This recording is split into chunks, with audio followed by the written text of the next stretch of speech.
साथियों जय हिंद। जब स्वतंत्रता दिवस आता है, गणतंत्र दिवस आता है, तो हमारे अंदर एक जोश, एक जुनून, देशभक्ति भावना हमारे अंदर रग रग में घूम जाती है और हम तिरंगा झंडा फहराने के लिए चल देते हैं। अब मेरे साथ ये तिरंगा झंडा है, इसे देखकर ये हमारी आन बान शान है, हमारी इज्जत है, हमारा मान सम्मान है, हमारा चेहरा है, हमारे देश की पहचान है। लेकिन जब मैं लोगों से पूछता हूँ कि भाई आप इसके बारे में क्या जानते हो, तो अधिकतर लोगों को बहुत ज़्यादा कुछ पता नहीं है। ये पता है कि ये हमारा तिरंगा है और हमें इसे फहराना चाहिए। आज ये मौका है कि आज ये 10-12 मिनट की मैं वीडियो आपके सामने बना रहा हूँ।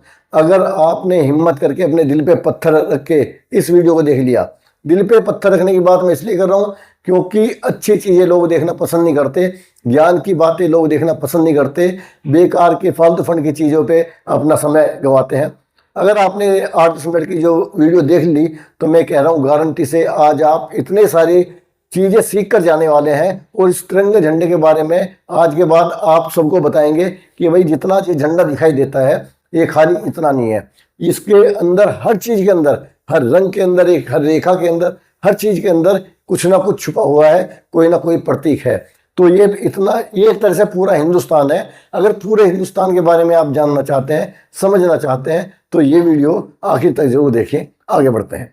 साथियों, वीडियो बनाने से पहले मैंने सोचा था कि सबसे पहले मैं झंडे का इतिहास बताऊंगा, उसके बाद में ये जो रंग है, इन रंग का प्रतीक बताऊंगा, इसका मतलब बताऊंगा, और सबसे बाद में झंडा फहराने के लिए कौन कौन से नियम होते हैं, कायदे होते हैं, उनके बारे में बताऊंगा। लेकिन अचानक मेरा विचार बदल गया और मैंने सोचा है कि सबसे पहले मैं इसके रंगों के बारे में, इसके कलर्स के बारे में बात करूंगा। क्योंकि अगर आपका दिल हट गया, आपने वीडियो बदल दी, तो कम से कम कुछ तो काम की और कुछ तो ज्ञान की बात आप सीख के यहाँ से लेके जाएं। साथियों, सबसे पहले बात करेंगे हम सबसे नीचे की पट्टी की, हरियाली पट्टी की। देखो देखने में कितनी सुंदर लगती है।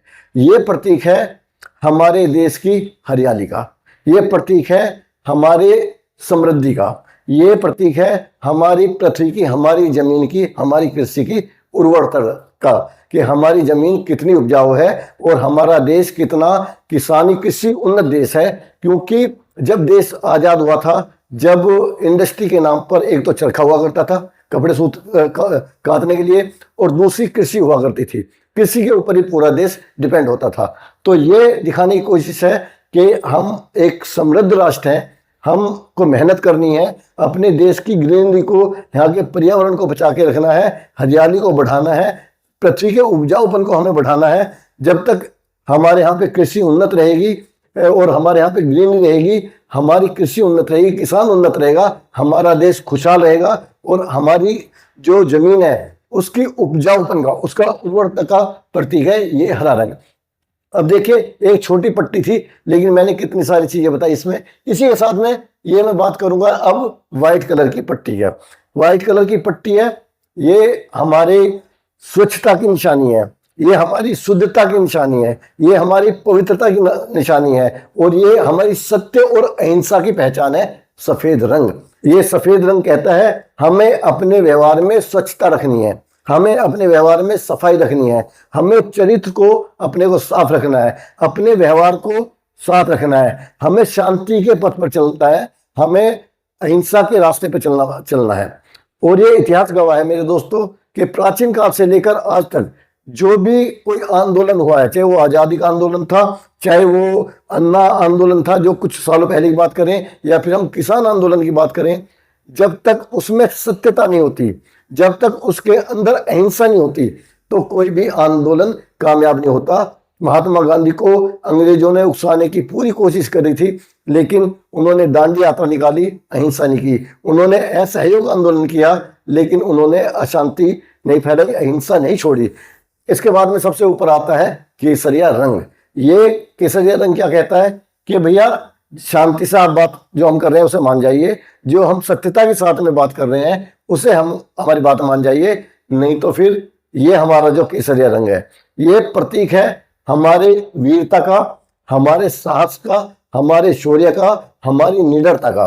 अगर प्यार से नहीं मानेंगे तो फिर हम अपना रंग दिखा देंगे, क्योंकि ये रंग है शिव जी भगवान का, ये है शिवाजी का, ये है महाराणा प्रताप का, ये है भगत सिंह का रंग है, ये आजादी का रंग है, ये संत परंपरा का रंग है, और ये हिंदुत्व का रंग है। देखिए एक कैसे रंग है, कितनी सारी चीजें मैंने इसके बारे में बता दी। मेरा गला बैठा हुआ है, लेकिन मैं कोशिश कर रहा हूं कि मेरा एक एक शब्द आप तक पहुंचे। अगर आपको कुछ नया सीखने को इस वीडियो में मिलता है तो एक सब्सक्राइब दे दें, एक लाइक कर दें, नीचे कमेंट बॉक्स में जय हिंद लिख दें, अपना नाम लिख दें, कुछ भी ऐसा लगे कि आपने इस वीडियो को पसंद किया है। आगे बढ़ते हैं। अब आप पूछेंगे कि भैया आपने 3 रंग के बारे में तो बता दिया, लेकिन ये गोल चक्र है, इसका क्या मतलब है, ये कहां से आया है? तो मेरे दोस्तों ये आया है सारनाथ के अशोक स्तंभ से।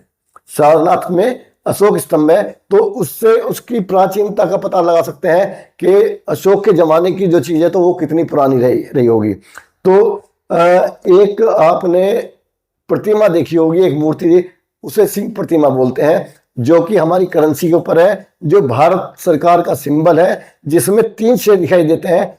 असलियत में 4 शेर है, चौथा शेर पीछे होता है, तो हमें 3 दिखाई देते हैं। उसके नीचे ये चक्र बना हुआ है, इसे हम धर्म चक्र भी बोलते हैं।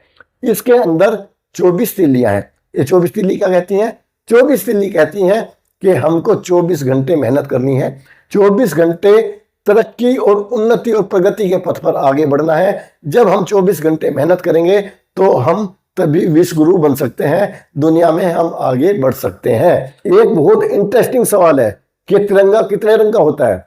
तो भैया आप तो जवाब दोगे कि तिरंगा है तो 3 रंग का है। नहीं मेरे दोस्तों, इसमें रंग है 4, केसरिया, सफेद और हरा, ये दिखाई देता है। लेकिन ये जो चक्र बना हुआ है, धर्म चक्र है, ये गहरे नीले रंग का बना हुआ है। गहरा नीला रंग जो हमारे आसमान की ऊंचाइयों को बताता है, जो समुद्र की गहराई और विशालता को बताता है, उसके रंग को बताता है, ये गहरा नीला रंग है। और इसके अंदर 24 तीलियां हैं, वो हमें 24 घंटे प्रगति करने के लिए प्रेरित करती है। ये 24 तीली हैं जो हमें बताते हैं कि 24 घंटे हमें उन्नति प्रगति के पथ पर चलना है। चलना जिंदगी है और मरना मौत के बराबर है। ऐसी जिंदगी का कोई फायदा नहीं जो एक जगह पर ठहर जाए, एक जगह पर रुक जाए। अब इसकी लंबाई चौड़ाई की बात करेंगे। इसकी लंबाई चौड़ाई का एक नियम है 3:2, यानी कि अगर ये वाली जो भुजा है, जो इसकी साइड है, ये 1 फीट की होगी तो ये 1.5 फुट होगी। तो सीधा सिंपल शब्दों में कह सकते हैं कि 1.5 गुना। अगर ये 2 फुट होगी तो ये फिर 3 फीट होगी। अगर ये वाली जो लंबाई है, अगर इसे 4 फीट रखेंगे आप तो फिर ये 6 फीट हो जाएगी। अगर इसे आप 10 फीट रखेंगे तो ये आपको 15 फीट करनी पड़ेगी। ऐसा नहीं है कि आपने 2 बाई 2 फीट का कपड़ा काट दिया तो तिरंगा के बन गया झंडा। इसका जो नियम है वो नियम ही रहेगा। साथ ही झंडे बनने के पीछे एक दिलचस्प कहानी है।